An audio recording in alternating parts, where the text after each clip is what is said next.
الله دې رحم وکړي، ډېره ګرانه معامله ده او دا شرک نه دی، نو څه دي دا خبره ښه ښکاره ده.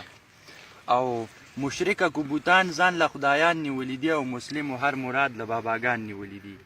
پلانی بابا له ورشه ننکۍ دې پې جوړېږي، دې بل بابا له ورشه که غوږونه دې خوږېږي او په لاسو خپو که باد وي د دې بل سره جوړېږي.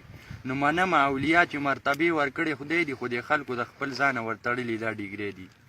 څوک لاړ شي باباګانو له څاروي به تېنه غواړي، څوک وایي کور مې نشته دی بچي به تېنه غواړي، څوک وایي بېروزګار یم نوکري به تېنه غواړي، او څوک وایي دولت را نغدي بیخي به تېنه غواړي. نو یو کس دربار کې ناست و داسې رورو ګوڼېده او چې غوږ مې ورته کېښود واده یې ترې غوښته. یو څو ښځې راغلې وې د عمر نه پخې وې، په چغو باندې سر غورځولې یې بورقې وې، چې خیال مې ورته وکړو بس د کوپر نظارې وې او چاپېره د زیارت ته په سجده باندې پرتې وې. څه بل شان عجیبه غوندې سوالونه یې کول او د قبر چې څه کاڼي و دیو ځان پورې مګلو. نو د یوې ویل بابا خاوند مې نه مني خبره، تعویز او دم درود پې اثر نه کوي د سره، دې بلې وې زما هم د خاوند نه کېږي یره، او دا کور ترې نه خالي که چې بیا ګرځم بې خطره. نو د دې نه کونډه ښه یم بابا وایي که څه غم او که دا کار دې ونه کړو کرامات دې نه منم.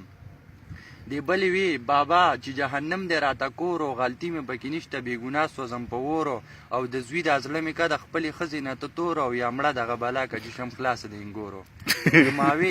د ماوې خانه دا سوال دی د کوو قابل خو نه دی، او یې ترورې دا بابا دی اجرتي قاتل خو نه دی. دا ښځې چې انګاره بیا په لار مشغولېدلې، یو بل سره یې خپلې مسلې بیانولې. د یوې ویل بېګا مې ټوله شپه خپې خوږېدلې او سهار وختي خو ځکه دې بابا له هم راغلی. نو دې بلې وې ساده ښځې د ده کار خو بدل دی، دې نورو مسلو دی، د خپو بابا خو بل دی. ډېر ښه جونې ده، ډېر ښه.